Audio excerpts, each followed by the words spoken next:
नमस्कार जोहार दोस्तों, जेएल एकेडमी रांची में आपका स्वागत है।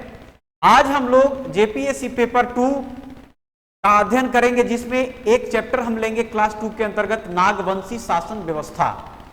पिछले क्लास में हमने मुंडा शासन व्यवस्था का अध्ययन किया था, हमने पढ़ाया था, है ना। अगर जो दोस्त पहली क्लास को अगर नहीं देखे हैं तो आप जाकर के पहली क्लास को भी देख सकते हैं। क्लियर। और एक बात और आपको मैं बता दूं कि हमारे यहाँ जेपीएससी की तैयारी एक बहुत ही बेहतरीन ढंग से शुरू हो चुकी है और हमारे अलग अलग सब्जेक्ट के अलग अलग टीचर्स अवेलेबल हैं और 2 क्लासेज हमारी स्टार्ट हो चुकी है। तो जो दोस्त हमसे जुड़ना चाहते हैं या तो ऑनलाइन मोड में या ऑफलाइन मोड में, अगर आप ऑनलाइन मोड में जुड़ना चाहते हैं तो आप अपने मोबाइल में जेएल लर्निंग ऐप को इंस्टॉल कर लें, है ना, और उसके माध्यम से भी आप जुड़ सकते हैं। और ज्यादा जानकारी के लिए आप स्क्रीन पे जो नंबर आपको दिख रहा है 8002703454, इस नंबर पे आप संपर्क कर सकते हैं।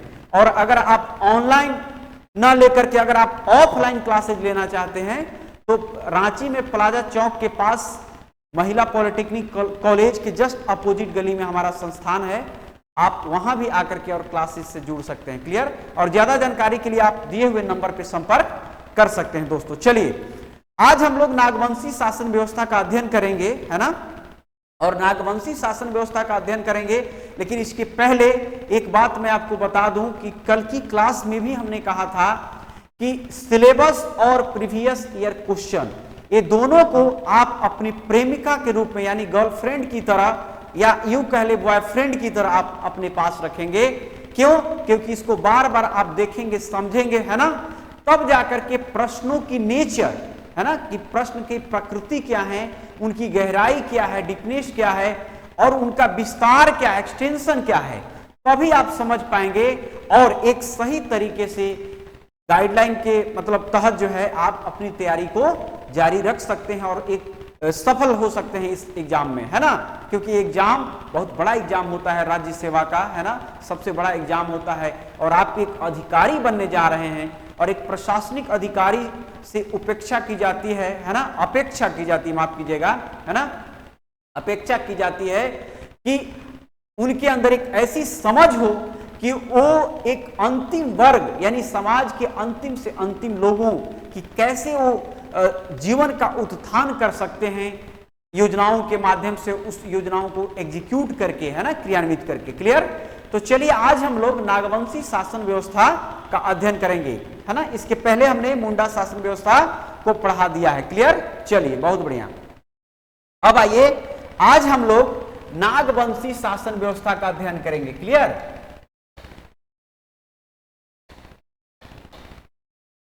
नागवंशी शासन व्यवस्था, है ना।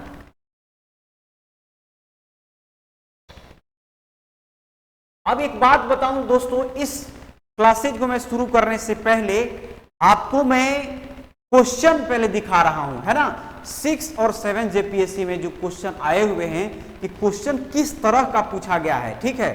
तो एक क्वेश्चन जो 6 जेपीएससी में पूछा गया था नागवंशी शासन व्यवस्था से, है ना, वो था कि नागवंशी शासक राजा जो दुर्जन साल थे 1628 ईस्वी में मुगल सम्राट जहांगीर को वार्षिक कर देना स्वीकार किया था, है ना। इसका आंसर हो जाएगा 6000 रुपए, है ना। मैं अभी क्लासेज में डिस्कस करूंगा। इसका मतलब है कि कैसे, देखिएगा, मध्यकाल में झारखंड का जो क्षेत्र था वह कैसे मुगलों के अधीन चला जाएगा अकबर के समय में, है ना। और कैसे अकबर के समय जब अधीन चला जाएगा तब देखिएगा उनसे प्रभावित होकर के जो पहले से मुंडा व्यवस्था चली आ रही थी उसमें एक परिवर्तन होगा। इसके बारे में भी मैं बताऊंगा। तो एक तो क्वेश्चन आया था 6 जेपीएससी में। एक दूसरा क्वेश्चन मैं आपको बता रहा हूं नागवंशी जो शासन व्यवस्था से आया था, है ना। वो क्वेश्चन ये था कि उस शासक का नाम बताएं जिसने नागवंशी राज्य की राजधानी सुतियांबे से चुटिया स्थानांतरित किया था, है ना। ये 7 जेपीएससी में आया हुआ था। यानी कि ऐसा राजा का नाम बताना है जिसने अपनी राजधानी कहां ले गया था, सुतियांबे से चुटिया स्थानांतरित कर दिया था। यानी आप समझ पाए यहां पे ये दोनों क्वेश्चन आए हुए हैं 6 और 7 जेपीएससी में। अब क्वेश्चन हमने बता दिया, है ना। चलिए, अब इससे क्या आपको समझ में आया? एक तो नागवंशी शासन व्यवस्था में जो राजा हुए महत्वपूर्ण, उनकी एक ऐतिहासिक पृष्ठभूमि को भी आपको समझना पड़ेगा। इस क्वेश्चन का डिमांड वही है। और दूसरा जो आपका इसमें सेक्शन हो जाएगा कि उनकी व्यवस्थाएं कैसे कैसे चली आ रही थी, है ना, शासन व्यवस्था स्थापित करने के लिए किन किन अंगों का वो सहारा ले रहे थे। इन दोनों पार्ट में आप इसको समझने का प्रयास कीजिएगा। क्वेश्चन इसीलिए मैंने आपको बताने का प्रयास किया दोस्तों। क्लियर? अब चलिए, अगर हम लोग नागवंशी शासन व्यवस्था की बात करें तो सबसे पहले आपको समझा दूं, जिन दोस्तों को नहीं समझ पता होगा, है ना, क्योंकि मैं मान के चलता हूं कि जो भी दोस्त पढ़ रहे हैं या सुन रहे हैं मेरी क्लासेज को, मैं मानता हूं कि आप जीरो से समझ रहे हैं ना, और अगर आपको सीखना है तो थोड़ी देर के लिए आपको जीरो से ही चीजों को समझनी चाहिए। क्लियर? ये वीडियो उन्हीं लोगों के लिए, अब ये वीडियो उनके लिए नहीं है जो विद्वान है पहले से, तो उनको कैसे पढ़ाया जा सकता है। क्लियर? तो चलिए सबसे पहले समझिए, अगर आप झारखंड के मैप को देखेंगे, क्लियर, अगर हम लोग झारखंड को मैप को देखें, है ना, इस तरह से, तो झारखंड का जो मैप इस तरह से है ना, एक मिनट, अगर हम झारखंड के मैप को थोड़ा सा समझने का इसको प्रयास करें, माफ कीजिएगा थोड़ा अच्छा से नहीं बना है ना, तो देखिएगा मध्यकाल में जो झारखंड का क्षेत्र है वो हमारा क्षेत्रीय राजवंशों के अधीन हो जाएगा। और क्षेत्रीय राजवंशों में देखिएगा 4 जो प्रमुख क्षेत्रीय राजवंश हैं, एक तो आपके छोटा नागपुर खास के जो नागवंशी राजा हो जाएंगे, है ना, जैसे देखिएगा उनका जो क्षेत्र था विस्तार, अभी आप वर्तमान में जैसे आप सिमडेगा देखते हैं, गुमला देखते हैं, है ना, ये वाला जो इलाका इस तरह से, ऐसे रांची, खूंटी, है ना, ये पूरा का पूरा जो इलाका था एक तरह से नागवंशियों का था, है ना, नागवंशी राजाओं के अधीन था दोस्तों, है ना, नागवंशी राज्य था, है ना, समझ रहे बात को। अगर मैं इसके ऊपर बात करूं तो ये आपका पलामू राज्य था, है ना, जहां पे रक्सीर और चेरो राजवंशों की जो डायनेस्टी थी, है ना, पलामू। क्लियर? अब इसके बाद अगर हम लोग बात करें, जैसे ये तो आपका नागवंशी हो गया, क्लियर, ऊपर में देखिए पलामू में रक्सीलों के और चेरो राजवंश, उसके बाद जो चेरो डायनेस्टी आएंगे, है ना। इसके बाद अगर हम लोग बात करें तो जो रामगढ़ राज्य ये वाला इलाका था, ये वाला, है ना, ये वाला देखिएगा, ये पूरा रामगढ़, हजारीबाग और सब था उस समय, है ना, तो इसको रामगढ़ राज्य के अधीन था। तो मैं चूंकि आपको जब पढ़ाऊंगा इसका इतिहास तो एक एक करके सबके बारे में बताऊंगा अलग अलग, चूंकि मेरा जो अभी पर्पस है ना, वो पर्पस क्या है, नागवंशी शासन व्यवस्था को मैं पढ़ा रहा हूं, है ना। तो नागवंशी शासन व्यवस्था के बारे में मैंने सिर्फ मैप में समझाने का कोशिश किया कि जो हमारा दक्षिण और पश्चिम का जो एरिया है झारखंड का, है ना, ये जो एरिया था ये नागवंशियों के अधीन था, और उनके जो राज्य थे उनको छोटा नागपुर खास के नाम से जाना जाता था दोस्तों, है ना। क्या नाम से जाना जाता था?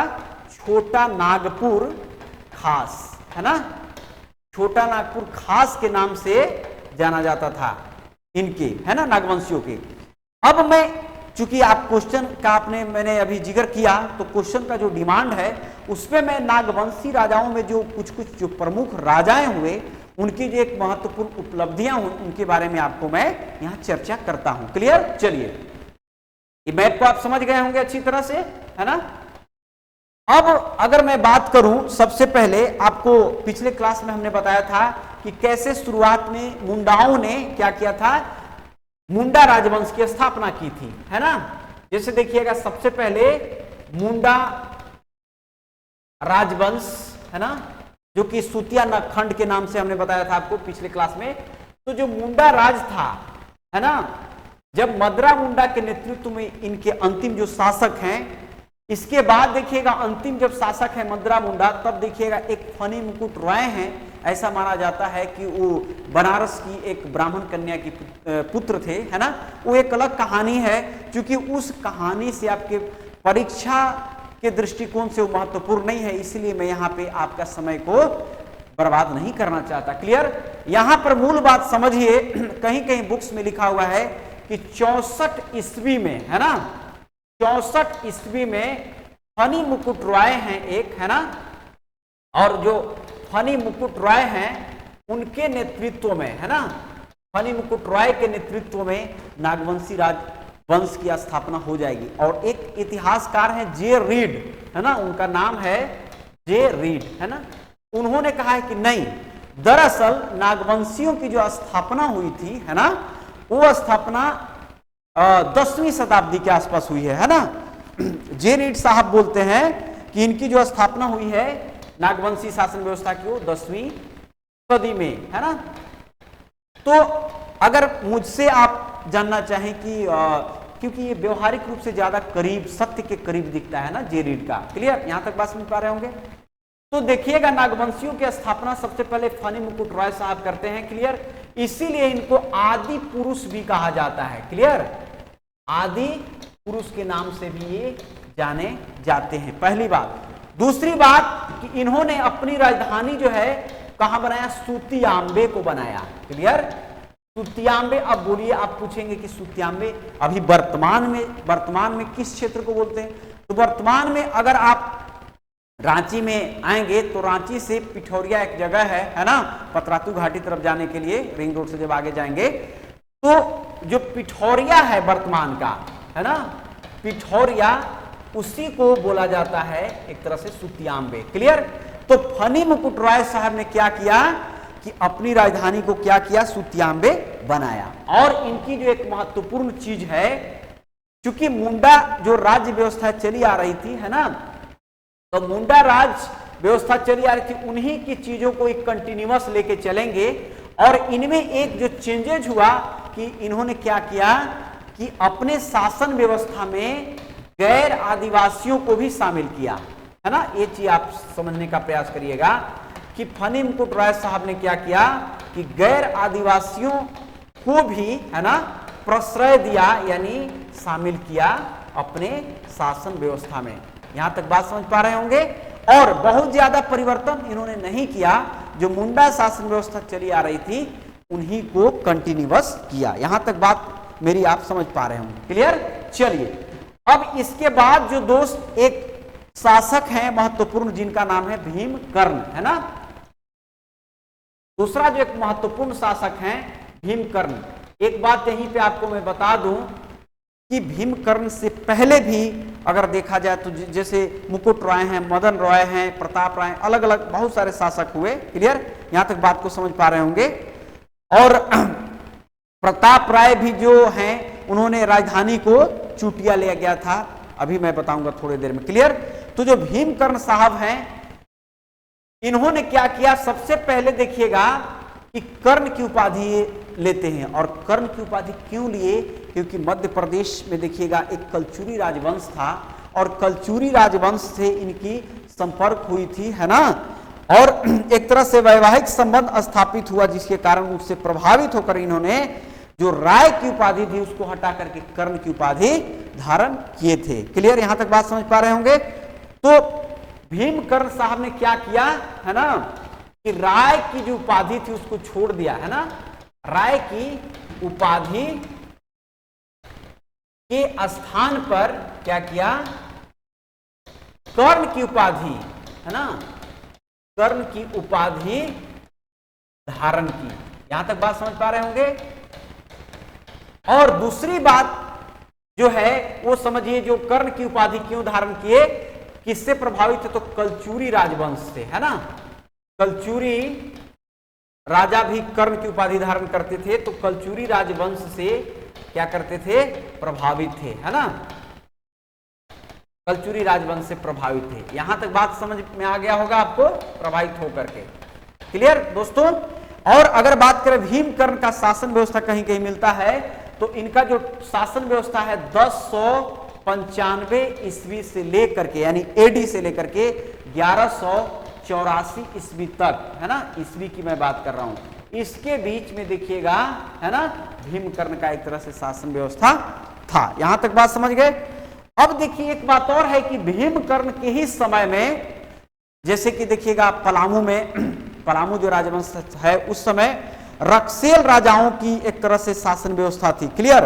और रक्सेलों के साथ इनका हो गया था झगड़ा, है ना। तो भीमकर्ण ने क्या किया कि रक्सेलों को लूटा और लूटने के बाद वहां से एक वासुदेव की मूर्ति भी प्राप्त किया था। और भीमकर ने अपनी राजधानी बाद में चुटिया से खुखरा ले गए थे। अभी मैं अगले स्लाइड में आपको बताऊंगा कि कौन राजवंश ने कहां कहां अपनी राजधानी को चेंज किए वर्तमान परिस्थितियों के कारण। क्लियर, यहां तक बात समझ पा रहे हैं? तो देखिएगा भीमकर ने क्या किया, रक्सेलों को लूटा था, है ना। और ये रक्सेल जो है ये राजपूत शासक थे, है ना। रक्सेलों को पराजित किया था। क्लियर, पराजित, है ना, किया। और एक बरवा है तोड़ी के पास, चंदवा तोड़ी के पास जगह, वहीं पे इनके साथ एक झगड़ा हुआ था, मतलब एक तरह से युद्ध हुआ। और युद्ध में रक्सेलों को इन्होंने क्या किया, पराजित किया। और वहां से वासुदेव की मूर्ति, है ना, वासुदेव की मूर्ति भी एक तरह से क्या किया, प्राप्त किया। बात समझ पा रहे हैं, है ना। चलिए, और इन्होंने क्या किया, जैसे प्रताप राय ने क्या किया था, प्रताप राय ने सुत्याम्बे से राजधानी ले गया, कहां पे, चुटिया, है ना, जो आप वर्तमान रांची में देखते हैं। और इन्होंने क्या किया कि चुटिया से अपनी राजधानी खुखरा ले गए, है ना, चुटिया से अपनी राजधानी खुखरा ले गए। तो राजधानी इन्होंने परिवर्तन किया, कहां पे, खुखरा, है ना। क्लियर, अब चलिए यहां तक बात समझ पा रहे होंगे।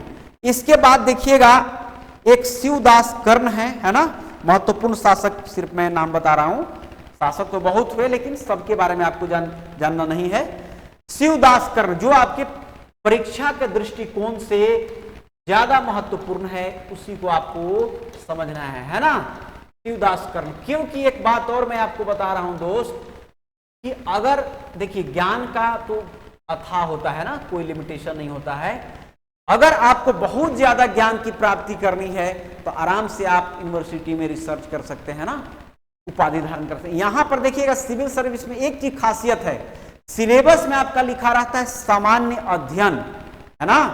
हमने पब्लिक एडमिनिस्ट्रेशन में पढ़ा था हम लोगों ने कि कैसे एक वर्ड आता है सामान्यज्ञ वर्सेज विशेषज्ञ, है ना, जनरलिस्ट वर्सेज स्पेशलिस्ट। इसका मतलब हुआ कि देखते होंगे आप कि सिविल सर्विस में जो लोग चुने जाते हैं उसमें एक सामान्य जानकारी होनी चाहिए सभी सब्जेक्ट की, एक समझ होनी चाहिए, न कि बहुत अंदर तक घुस के। इसीलिए सिलेबस में लिखा रहता है। लेकिन आप लोग तो कभी सिलेबस देखते नहीं है ना, सिर्फ कोचिंग के पीछे भागने लगते हैं कि फलना जगह इतना में कोर्स चालू होकर बस चलो चलो चलो पूरा नोट्स उठाओ, ले लो और बस पास कर जाएंगे। ऐसा नहीं होता है दोस्तों, है ना। चलिए, तो शिवदास कर्ण हैं एक महत्वपूर्ण शासक 15वीं सदी में, है ना।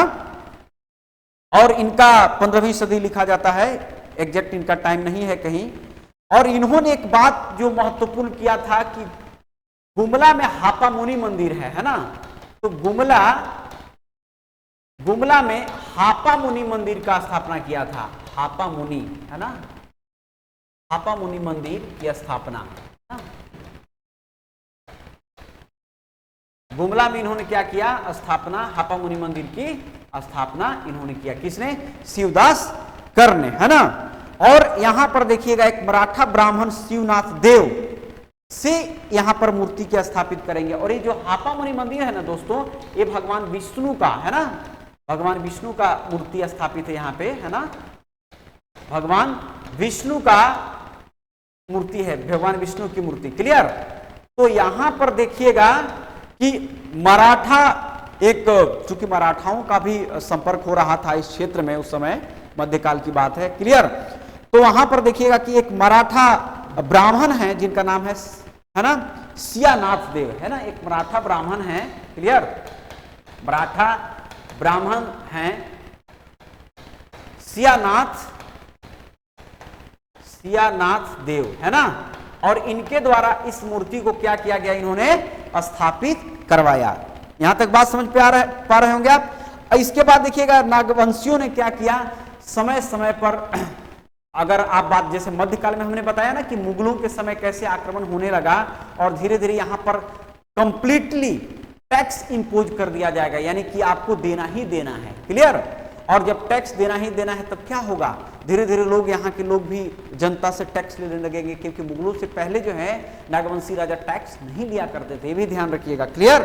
तो देखिएगा समय समय पर डर से इन्होंने क्या किया, अपनी राजधानी को परिवर्तन करना शुरू कर दिया। यहां तक बात समझ पा रहे होंगे। अब यहीं पे मैं एक बात और बता दूं आपको कि किस शासक के समय कहां कहां राजधानी परिवर्तन किया गया। क्लियर। चलिए, तो एक तरफ मैं आपको समझा रहा हूं क्योंकि यहां से क्वेश्चन आया हुआ है ना। तो एक तरफ आप समझिए कि संस्थापक है ना, या राजा कह लीजिए, और दूसरी तरफ राजधानी है ना, राजधानी। अब अगर मैं बात करूं, सबसे पहले हमने बताया है ना कि फनी मुकुट राय साहब हैं, है ना, फनी मुकुट राय। तो फनी मुकुट राय जब शासक बनेंगे तो अपनी राजधानी को कहां ले जाएंगे, वो स्थापित करेंगे सुतियांबे। अभी हमने बताया है ना, सुतियांबे ये प्रथम राजधानी है नागवंशी राजाओं की। क्लियर। इसके बाद देखिएगा एक और शासक होंगे प्रताप राय, है ना, हालांकि उनकी राजनीतिक कोई उपलब्धि नहीं थी, है ना, प्रताप राय, इसलिए मैं यहां पे चर्चा नहीं कर रहा हूं। और एक बात और आप समझने का प्रयास कीजिएगा दोस्तों, कि जब हम राजाओं का अध्ययन करते हैं ना, तो उनमें राजनैतिक जो उनकी उपलब्धियां होती है वो ज्यादा एग्जाम का दृष्टिकोण से महत्वपूर्ण नहीं होता है ना।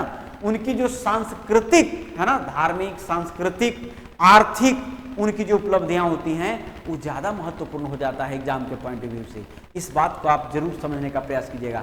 तो प्रताप राय जो हैं, है ना, प्रताप राय, इन्होंने अपनी राजधानी सुतियांबे से कहां ले जाएंगे, चूटिया ले जाएंगे। और यही क्वेश्चन आपका आया हुआ है ना, अभी मैंने डिस्कस किया शुरुआत में। क्लियर। इसके बाद देखिएगा भीमकर्ण साहब हैं, है ना, भीमकर्ण जो हैं, इन्होंने अपनी राजधानी चूटिया से खुखरा, गुमला के पास पड़ेगा, है ना, हालांकि पहले गुमला ये सब एक ही में था, है ना, रांची में ही पड़ता था, रांची जिला में ही, बाद में अलग अलग हुए, है ना। जब हम लोग जिला का अध्ययन करेंगे एक एक करके, वहां हम समझने का इसको प्रयास करेंगे। क्लियर। तो खुखरा ले गए, है ना, और मध्यकाल में देखिएगा इस क्षेत्र को खुखरा या कोकरा भी बोला जाता था, है ना। वहां से भी एक क्वेश्चन आते हैं ऐतिहासिक परिचय से, यानी देखिएगा कि जो पेपर 1 है, ध्यान रखिएगा, जहां पे आपको 10 क्वेश्चन पढ़ने हैं जेपीएससी में, तो पेपर 1 में भी एक क्वेश्चन, जो पहला ही क्वेश्चन आता है उसमें देखिएगा कि जो झारखंड का नाम है अलग अलग कालखंड में, वहां से क्वेश्चन आता है, इसलिए मैं यहां पे आपको चर्चा कर दिया। क्लियर। इसके बाद देखिएगा एक है दुर्जन साल, है ना, दुर्जन साल, जिनके बारे में आया हुआ है ना, क्वेश्चन में कि 6000 रुपए दे करके कैसे ग्वालियर के किला से उनको बुलाया गया था, है ना, क्योंकि शुरुआत में मना कर दिए थे देना, है ना। चलिए, तो दुर्जन साल जहांगीर ने इनको बंद करवा दिया था, अभी मैं चर्चा करूंगा। तो दुर्जन साल जब ये नहीं टैक्स देना ना कर देंगे, तब क्या जहांगीर के द्वारा इसको पकड़ के और ग्वालियर के किला में इनको बंद कर दिया जाएगा। क्लियर। और बाद में देखिएगा जैसे हीरा, है ना, हीरा सोना सब पहले से ही मिलते हैं ना झारखंड में, तो हीरा के बहुत बड़ी पारखी थे दुर्जन साल, समझ गए। और जहांगीर के दरबार में एक बार क्या हुआ था, हीरा के परख करने के लिए इनको बुलाया गया और हीरा को इन्होंने पहचान लिया और इससे खुश होकर के क्या किया था, इनके राज्य को वापस कर दिया था।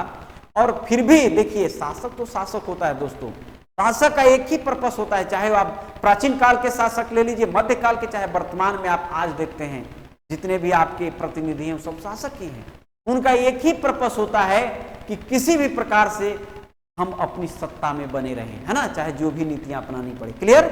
तो देखिए, दुर्जन साल ने जब उस हीरा की पहचान कर दी तो जहांगीर ने पूरी तरह से इनको माफ नहीं किया, छोड़ तो दिया जेल से, लेकिन कहा कि नहीं, फिर भी आपको 6000 रुपये सालाना देना ही पड़ेगा, मालगुजारी, परमानेंट टैक्स, है ना, समझे। अभी मैं अगला स्लाइड में बताऊंगा, क्योंकि हमने शुरू में ही आपको कहा कि जो क्वेश्चन का डिमांड है जो जेपीएससी ने पूछा है उसमें है कि नागवंशियों की एक ऐतिहासिक पृष्ठभूमि को भी समझना है, महत्वपूर्ण राजाओं की, और दूसरा एक समग्र रूप से उनकी जो शासन व्यवस्था रही थी उसके बारे में भी अध्ययन करना है। बात समझ पा रहे हैं। तो मैं पार्ट 1 आपको ऐतिहासिक पृष्ठभूमि के बारे में समझाने का प्रयास कर रहा हूं। तो दुर्जन साल जो साहब हैं, इन्होंने अपनी राजधानी डोईसा, ये भी गुमला में ही पड़ता है, डोईसा या दोईसा बोलेंगे। क्लियर। दोईसा या डोईसा भी आप प्रोनाउंस कर सकते हैं, डोईसा, है ना, डोईसा या दोईसा। क्लियर। द, है ना। चलिए, इसके बाद देखिएगा जो महत्वपूर्ण एक शासक हैं यदुनाथ शाह, है ना। यदुनाथ शाह एक शासक हैं, उन्होंने अपनी राजधानी कहाँ किया भाई, यदुनाथ शाह। और यदुनाथ शाह साहब जो हैं वो अपनी राजधानी पालकोट का, गढ़ भी है गुमला में, है ना, पालकोट, अपनी राजधानी को पालकोट ले जाएंगे। क्लियर, यहां तक बात समझ पा रहे होंगे, क्लियर। अब एक और शासक हैं जगन्नाथ शाहदेव, क्लियर, जगन्नाथ शाहदेव, महत्वपूर्ण शासकों के मैं नाम बता रहा हूं, है ना, जगन्नाथ शाहदेव। और जगन्नाथ शाहदेव साहब जो हैं अपनी राजधानी पालकोट, भौरो, वहीं थोड़ा सा पास में ही है हटके, पालकोट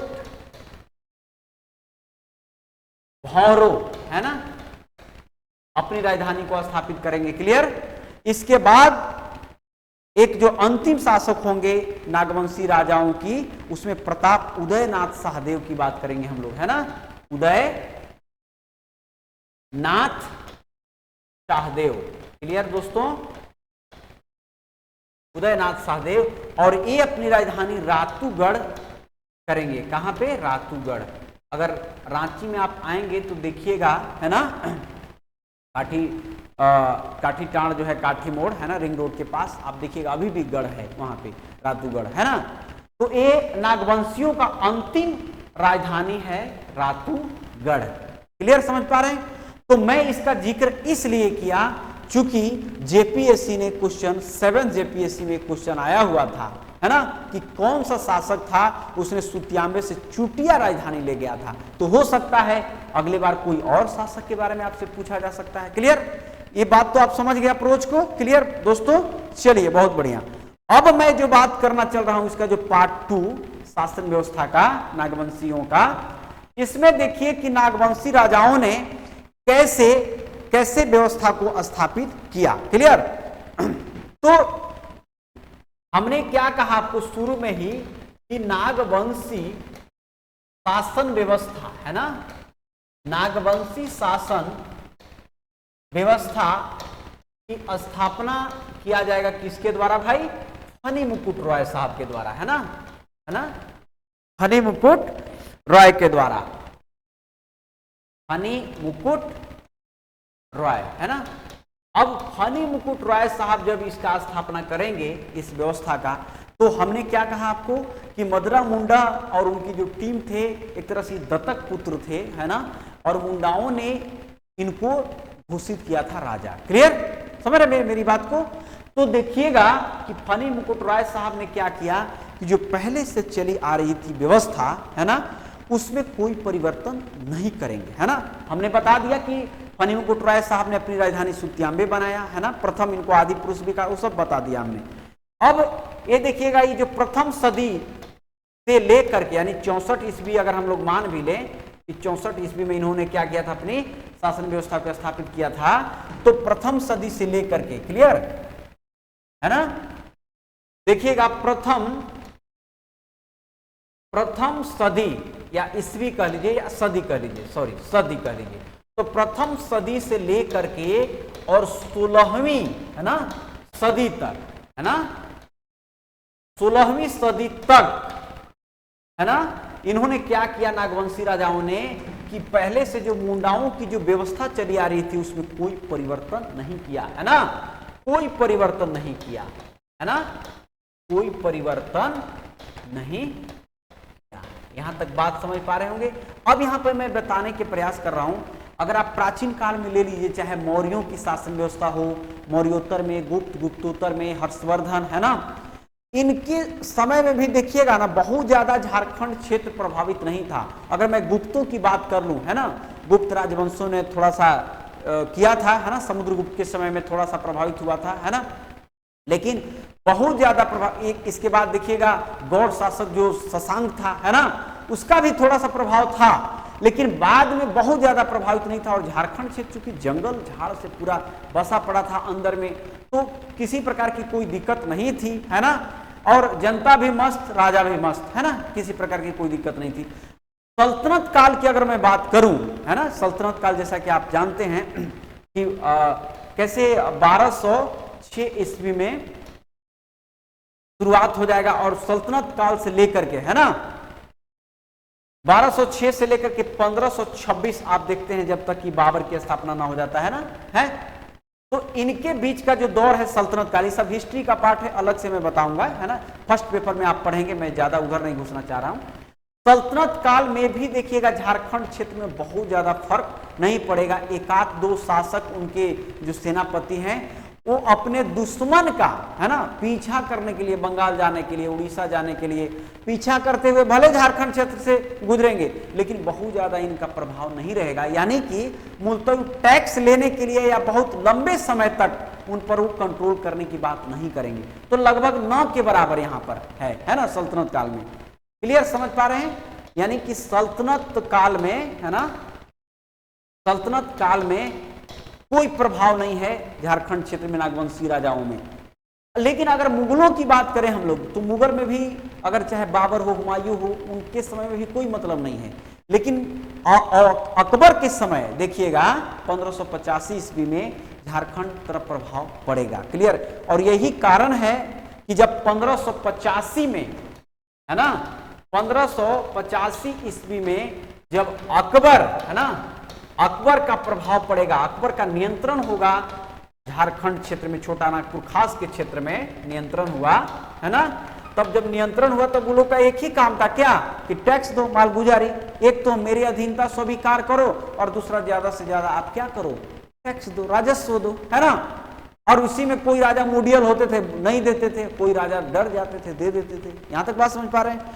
तो देखिएगा यहां पर कि मुगलों कैसे अकबर के जब अधीन आया, है ना, तब यहां पर मुगलों ने क्या किया, अनियमित रूप से, यानी रेगुलर नहीं, इरेगुलर करके, यानी अनियमित, यानी कंटिन्यूअस नहीं आप बोल सकते इसको, अनियमित, है ना, अनियमित रूप से, है ना, नजराना इसको बोला जाता है, टैक्स को एक तरह से नजराना लेना आरंभ कर दिया, है ना, लेना आरंभ किया। कौन? अकबर के समय। यहां तक बात तो समझ पा रहे होंगे मेरी, है ना। अब देखिए नजराना जो है, नजराना बोला जाता था, और यही नजराना एक तरह से पेशकश हो गया कि जब राजा का कंट्रोल हुआ, मान लीजिए थोड़ा सा डराया, हुड़काया, दे दिए थोड़ा सा ले जा करके, राजा भी खुश, है ना, पारितोषिक के रूप में जो भी देना है दे दिए। तो जो पेशकश था, है ना, अनियमित रूप से था, यानी जो अनियमित था, है ना, यानी हमेशा नहीं देना रहता था, जब मूड किया दे दिए, नहीं दिए, है ना। तो अनियमित पेशकश कह लीजिए या राजस्व कह लीजिए, है ना, जो पेशकश दिया जाता था, है ना, अनियमित रूप से जो दिया जाता था, उसको इन्होंने क्या किया, नजराना का नाम दिया। क्लियर। तो अब यहां तक बात समझ पा रहे होंगे कि नागवंशी राजाओं ने जिसका मूड किया दे दिया, जिसका मूड किया नहीं दिया। यहां तक बात समझ गए। लेकिन आगे चल के देखिएगा, जब यह नियमित हो गया, है ना, कि नहीं परमानेंट, अब हम बांट भाई आपको इम्पोज कर दिए कि आपको देना ही देना है, तो नियमित जो कर लेने लगे ये लोग, है ना। और जब नियमित कर लेने लगेंगे तो उसी का नाम पड़ेगा माल गुजारी, है ना। अब माल गुजारी आपको देना है भाई, है ना, एक तरह से नियमित कर है। तो अब देखिए नजराना अनियमित कर हो जाएगा, एक तरह से पेशकर कह लीजिए या फिर इसको आप कर भी कर सकते हैं। क्लियर। तो नजराना ही कंटिन्यूअसली जब लोग मांगने लगे, यानी कि आपको इतना देना ही है, तब एक तरह से क्या हो गया, मालगुजारी हो गया। क्लियर। यहां तक बात समझ पा रहे होंगे। अब देखिए जो फनी मुकुट राय साहब से लेकर के और बाकी जो हुए नागवंशी राजा, ये देने लगेंगे, लेकिन उन्हीं में से एक हैं मुडियल आदमी जिनका नाम है दुर्जन साल, है ना। और एक दुर्जन साल साहब हैं, उन्होंने कह दिया कि हम नहीं देंगे, तो क्या कर लोगे। तो दुर्जन साल जो नागवंशी राजा हैं, इन्होंने कहा कि हम नहीं दे पाएंगे। क्यों? कारण ये था कि नागवंशी राजा लोग जनता से टैक्स लेते नहीं थे, है ना। तो जनता से टैक्स थोड़ा बहुत जो भी जंगल से उत्पाद या आ जाता था लोग दे देते थे, उनसे चलता था शासन व्यवस्था, है ना। लेकिन सबके ऊपर टैक्स इंपोज नहीं करते थे, तो ये जो है असमर्थ हो गए, यानी दुर्जन साहब बोले कि हम नहीं दे पाएंगे, है ना। तो दुर्जन साल ने क्या किया, मालगुजारी देने से कर दिया माना, यानी मालगुजारी मालगुजारी नहीं दिए, ऐसे समझ लीजिए आप। अब उस समय जहांगीर है मुगल शासक, है ना, और मुगल शासक जहांगीर का मूड खराब हुआ और जहांगीर ने कहा कि अच्छा ऐसी बात है, इतनी हिम्मत तुम में हो गई। और जहांगीर ने क्या किया, है ना, मुगल शासक ये हैं दिल्ली में बैठे हुए, ये सब आपको पेपर 1 में पढ़ना होगा दोस्तों, है ना। मैं एक लिंक करके चल रहा हूं, और एक बात और मैंने कल की भी क्लास में कहा था और आज पुनः मैं रिपीट कर रहा हूं कि अगर आपको झारखंड के इतिहास की समझ रखनी है, विकसित करनी है, यानी झारखंड के इतिहास को समझना है, सिर्फ पढ़ना नहीं समझना है, तो आपको भारत के इतिहास को भी समझना होगा, तभी जाकर के आप सबको समझ सकते हैं, है ना। तो मुगल शासक जहांगीर ने क्या किया, दुर्जन साल को ग्वालियर के किले में बंद करवा दिया। कहां पे, ग्वालियर के किले में। क्लियर, यहां तक बात को आप समझ पा रहे होंगे दोस्तों।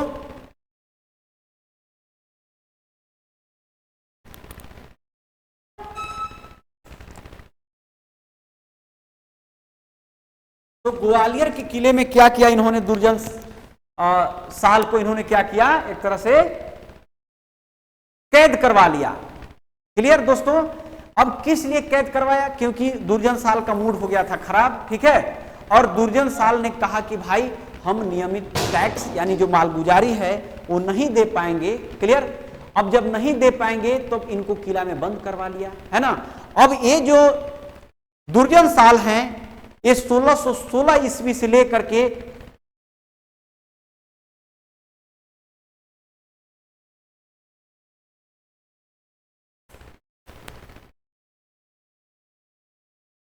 क्षमा चाहता हूं दोस्तों, है ना, थोड़ा, है ना। अब देखिए तो क्या हुआ कि दुर्जन साल 1616 ईस्वी से लेकर के और 1628 ईस्वी तक ग्वालियर के किले में कैद रहेंगे। क्लियर। अब इनको बुलाया कब जाएगा, है ना। एक समय क्या हुआ कि मुगल जो एक उनका दरबार है वहां पे हीरा की परख को लेकर के, है ना, क्या हो जाता है कि भाई ये हीरा कैसा है, इसकी पहचान करने के लिए बात आती है। और चूंकि देखिएगा कि मुगल के जो बहुत सारे पुस्तक हैं मुगल काल के, है ना, उनमें लिखा गया है कि झारखंड की नदियों से, है ना, हीरा, है ना, सोना, ये सब मिलते थे, है ना। तो अब देखिएगा क्या होगा दोस्तों कि हीरा की परख करने के लिए दुर्जन साल को बुलाया जाएगा मुगल दरबार में।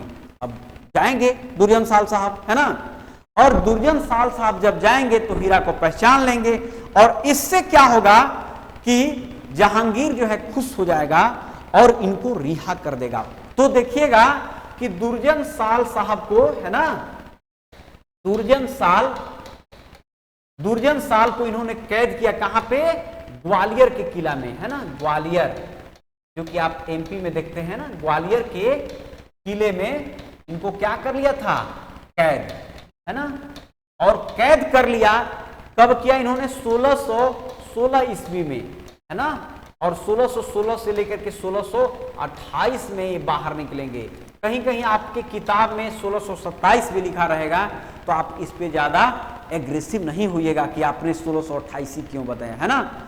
मेरा जो पढ़ाने का तरीका है दोस्तों, मेरा मानना है कि अगर आप एक सिविल सर्विस की तैयारी जब आप करते हैं, है ना, तो चीजों को ज्यादा इंफॉर्मेशन पे आपको नहीं जाना है। हाँ, इंफॉर्मेशन भी जरूरी है, फैक्चुअल भी जरूरी होती है स्टेट की एग्जाम में या फिर अलग अलग एग्जाम में, लेकिन अगर आप इसका मेंस का थोड़ा नेचर आप समझने का प्रयास कीजिए, जहां तो चीजों को थोड़ा समझने की जरूरत पड़ती है ना, कि कैसे चीज एक दूसरे से कोरिलेट हो रहे हैं।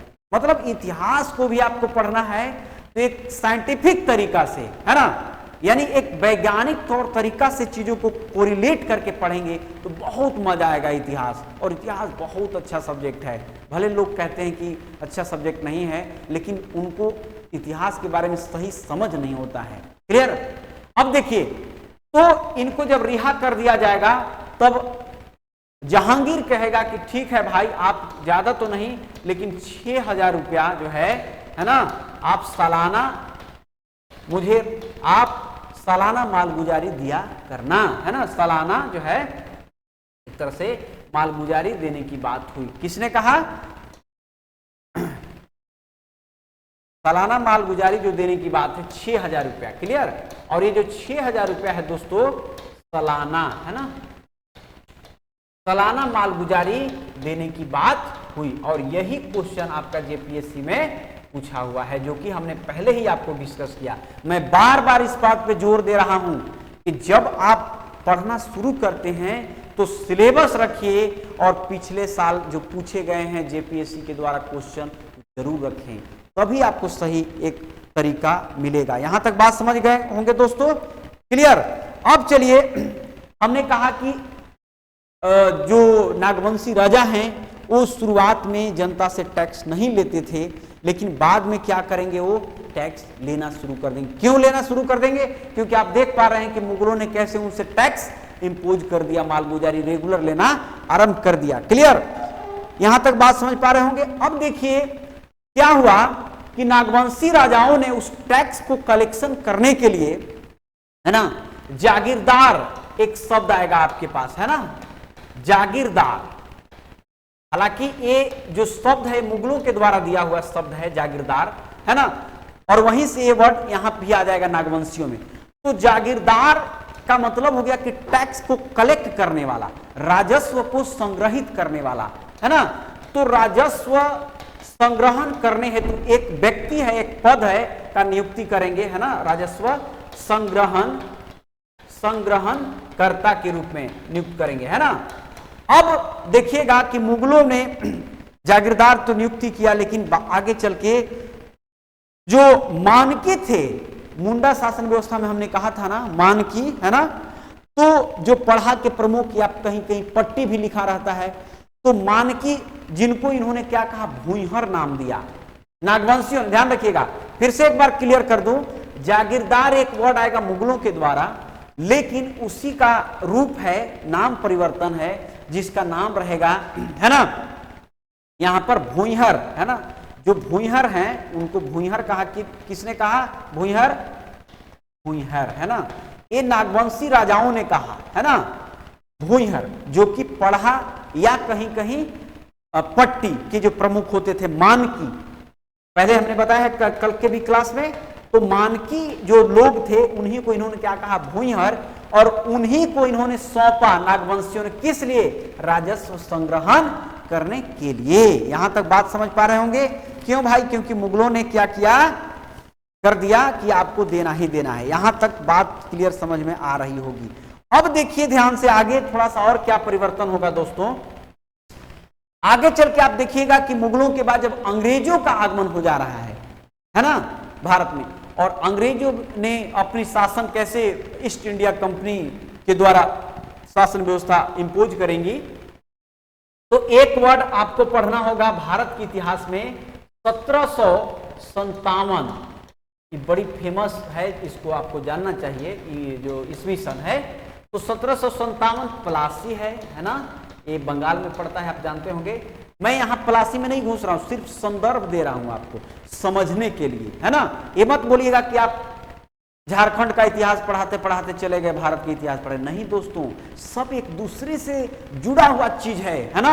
आप समझिए, समझ विकसित करिए अगर आप एक सिविल सर्वेंट बनना चाहते हैं, क्लियर है ना। मैंने 2 बार इंटरव्यू दिया है और दिल्ली की एक बहुत ही प्रसिद्ध कोचिंग से भी मैंने क्लासेज की हैं, है ना। तो मैंने चीजों को पढ़ा है, समझा है ना, तभी मैं आपको कोरिलेट करके बता रहा हूं। क्लियर, यहां तक बात समझ पा रहे होंगे। तो देखिएगा कि 1757 ईस्वी का जो प्लासी होगा वहां पे अंग्रेजों की जीत हो जाएगी। अब कैसे होगी, क्यों हुआ, क्या कारण था, मैं वहां नहीं जाना चाहता हूं, वो अलग आप पढ़ेंगे। इसके बाद 1764 एक है ना ईस्वी सन है भाई, ये भी आपका एक है बक्सर, है ना, और ये बक्सर में भी हम लोग क्या करेंगे, हार जाएंगे एक तरह से लोग, है ना। इसके बाद एक जो डेट आपको याद करना है वो 1765 है ना, और 1765 ईस्वी है भाई, यहां पर देखिएगा, है ना, इलाहाबाद की संधि होती है, 2 संधि। अब वो भी आपको भारत के इतिहास में डिटेल पढ़ना है, यहां मैं सिर्फ आपको संदर्भ दे रहा हूं, क्लियर। अब इस संधि के तहत क्या होगा कि बिहार, बंगाल, उड़ीसा की दीवानी, दीवानी का मतलब एक तरह से राजस्व कलेक्शन करने और सिविल जो मैटर थे, दोनों, है ना, मैटर 2 तरह के होते हैं, एक सिविल, एक फौजीदारी भी होते हैं और एक मतलब फौजीदारी यानी जिसको क्रिमिनल आप कहते हैं, और सिविल एक तरह से दीवानी हो गया। तो सिविल जो मैटर थे, राजस्व संग्रहण भी और सिविल जो दीवानी मैटर थे, उनका जो मैटर था वो सब अंग्रेजों के हाथ में आ जाएगा। क्लियर।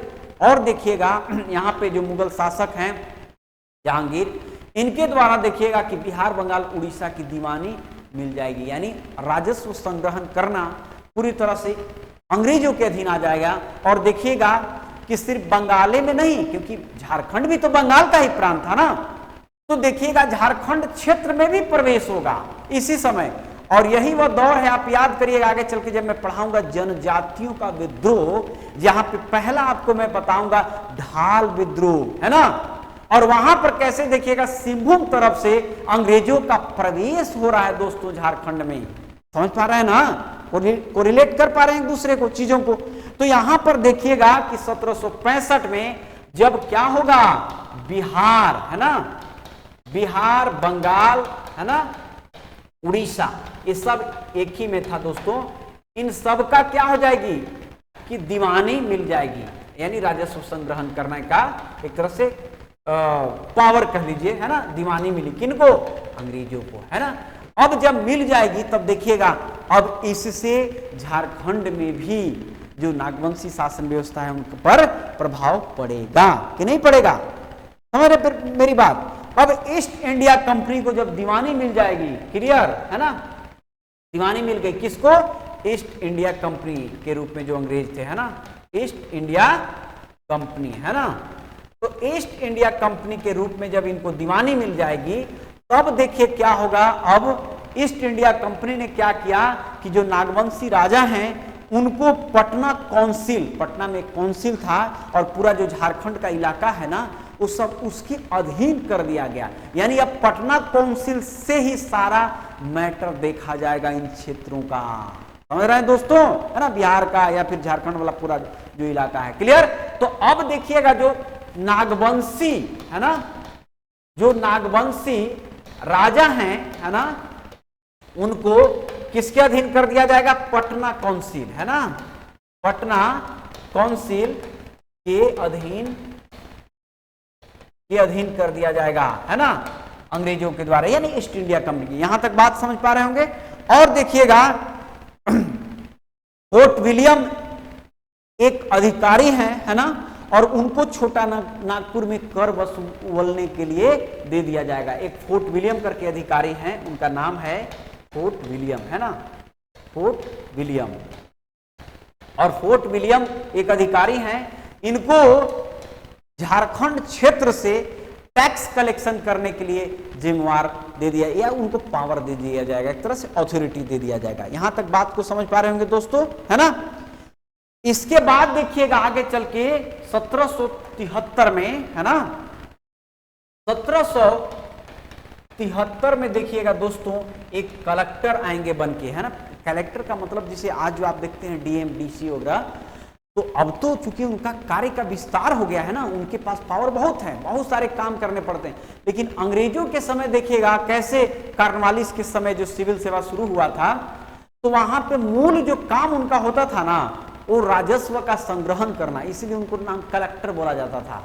ये ध्यान रखिएगा। क्लियर। पढ़ाऊंगा उसके बारे में भी हम लोग एक एक करके एकदम सिस्टमैटिक पढ़ेंगे, है ना, चीजों को कोरिलेट करके। तो एसजी व्हिटली साहब हैं, है ना, एसजी व्हिटली, है ना, ये जो है झारखंड क्षेत्र में एक कलेक्टर बन करके आएंगे। क्लियर। कलेक्टर माने राजस्व संग्रहणकर्ता के रूप में इनकी नियुक्ति किया जाएगा छोटा नागपुर क्षेत्र से, है ना, राजस्व संग्रहण करने हेतु, संग्रहण हेतु, है ना। और कहां पर, छोटा नागपुर क्षेत्र के लिए। यहां तक बात समझ पा रहे होंगे दोस्तों।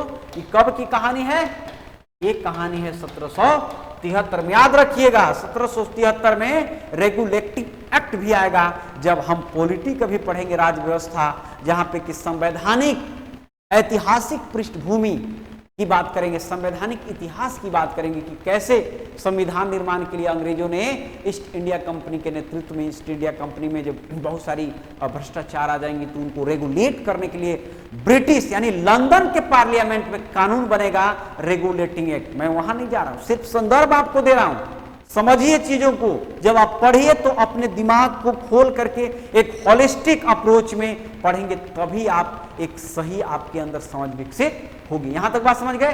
तो कलेक्टर के रूप में इनकी नियुक्ति हो गई राजस्व संग्रहण कर्ता के रूप में। यहां तक बात को समझ पा रहे होंगे दोस्तों, है ना?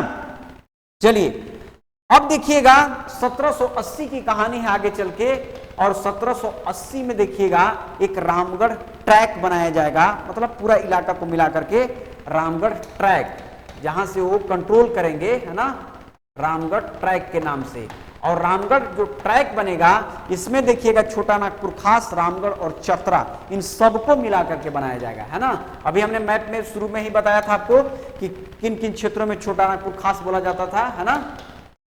तो छोटा नागपुर खास, है ना, छोटा नागपुर खास जो था, खासकर देखिएगा जो गुमला हो गया, सिमडेगा हो गया, खूंटी हो गया, रांची हो गया, लोहरदगा हो गया, और ये जो नीचा माने झारखंड के जो दक्षिण और पश्चिम वाले जो क्षेत्र हैं, पूरा का पूरा जो नागवंशी राजाओं के अधीन था, उनको एक छोटा नागपुर खास के नाम से, है ना। और एक जो रामगढ़ राज था, जहां पे कि देखिएगा मैंने बताया कि हजारीबाग वाला तक पूरा इलाका भरा पड़ा था, और केंद्रीय राज्य देखिएगा जो चतरा में है। तो सबको मिला करके, क्लियर, एक था चतरा को भी मिला दिया, और एक जो रामगढ़ है ना, रामगढ़ जो राज है, तो इन सबको मिला करके देखिएगा दोस्तों एक रामगढ़ ट्रैक बनाया जाएगा। क्लियर, चतरा राज्य जो केंद्रीय राज्य कहते हैं चतरा, और रामगढ़, है ना, रामगढ़, तो इन सबको मिलाकर के रामगढ़ ट्रैक 1780 में बनाया जाएगा और वहीं से कंट्रोल किया जाएगा। यहां तक बात को आप समझ पा रहे होंगे।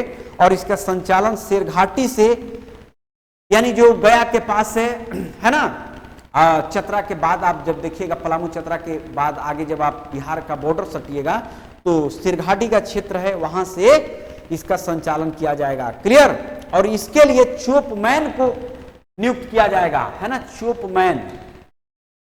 चोपमैन को नियुक्त किया जाएगा, है ना। और ये कहां से कंट्रोल, एक रामगढ़ ट्रैक बनाया जाएगा, और ये जो है शेरघाटी से देखेंगे चीजों को, है ना, शेरघाटी स्थान है ना, शेरघाटी से कंट्रोल करेंगे, नियंत्रण करेंगे, है ना।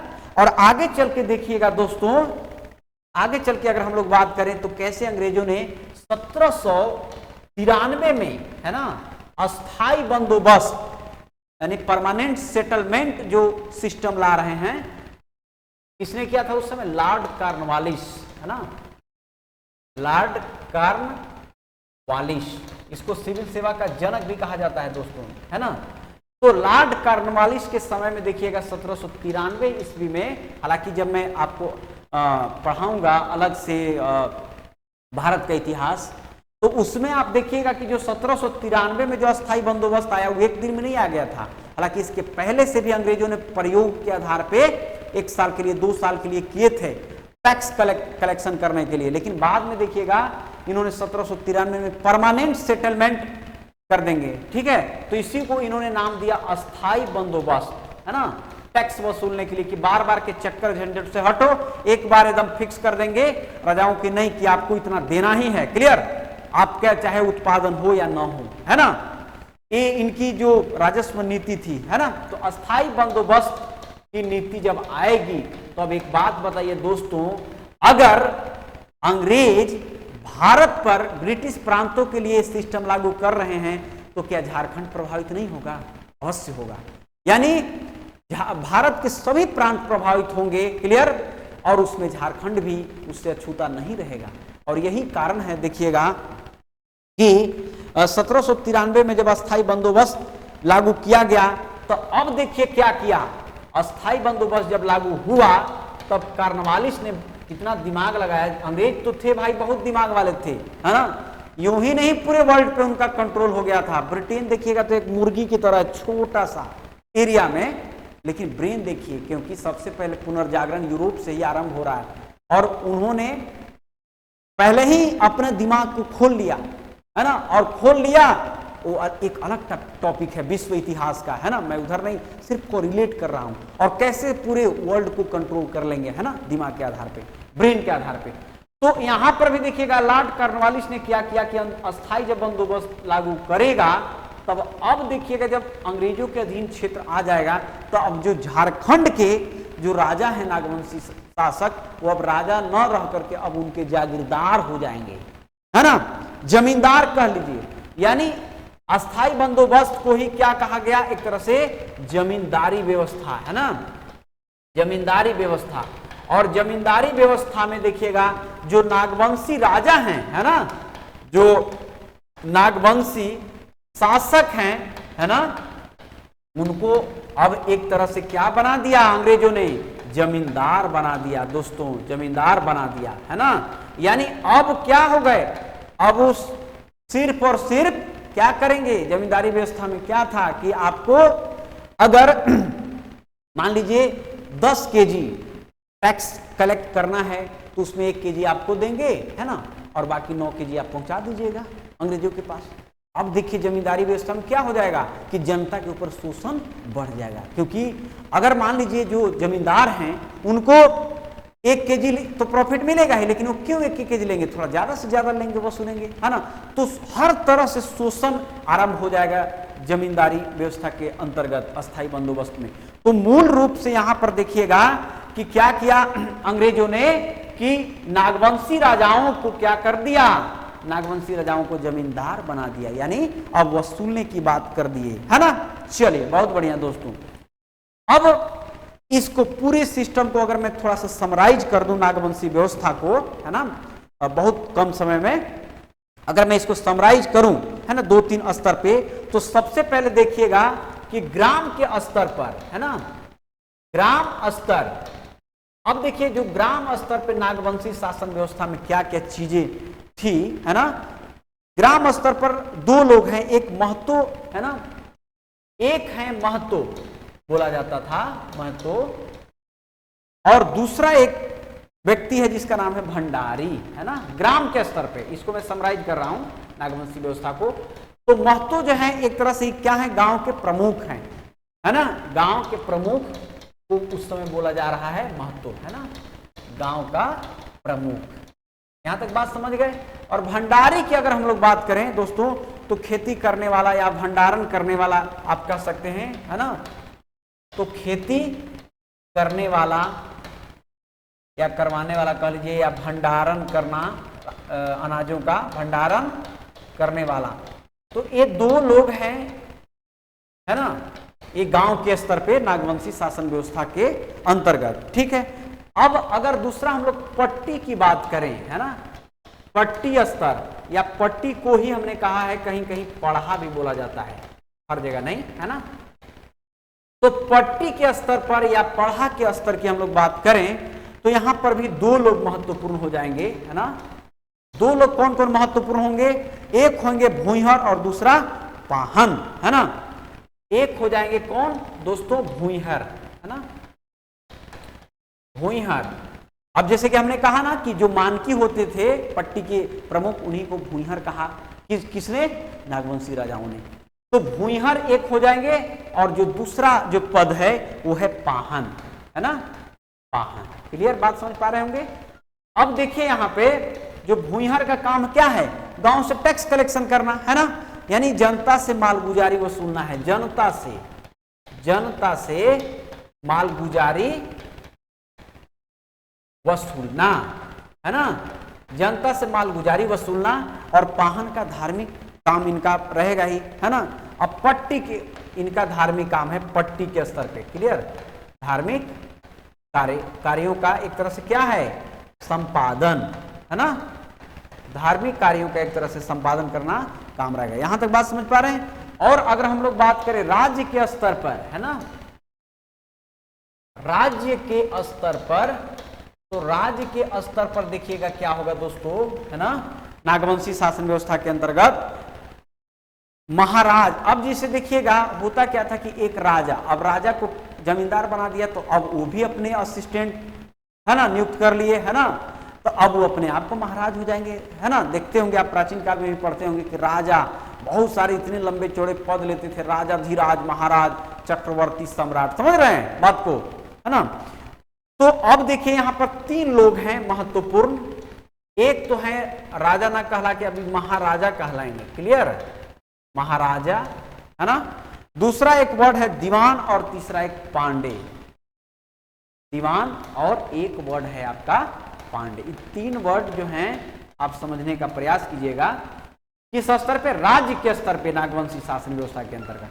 यहां तक बात समझ पा रहे हैं। अब देखिए जो महाराजा हैं, राजा को ही अब क्या कहा जाने लगेगा? महाराजा, यानी राजा को अब क्या कहा जाने लगा? महाराजा कहा जाने लगा, है ना दोस्तों। अब दीवान की बात करें, अब दीवान क्या है भाई? एक तरह से वित्तीय प्रमुख है, वित्तीय प्रशासन के प्रमुख हैं, है ना, वित्तीय प्रशासन के प्रमुख हैं, है ना। तभी तो ये महाराजा को सहयोग करेंगे। और अगर हम लोग पांडे की बात करें तो पढ़ा राजा के निर्णयों को, है ना, या कह लीजिए जो राजा स्तर के जो राजा हैं, महाराजा के स्तर पे, तो राजा के यानी महाराजा के जो निर्णय है ना, आप देखे होंगे कि कैसे पढ़ा राजा व्यवस्था, शासन व्यवस्था में भी एक पांडे महत्वपूर्ण अधिकारी होते थे, क्लियर, कार्यपालक अधिकारी। तो महाराजा के निर्णय, है ना, निर्णय को कहां तक? जनता तक पहुंचाने का काम था इनका। यहां तक बात समझ पा रहे होंगे।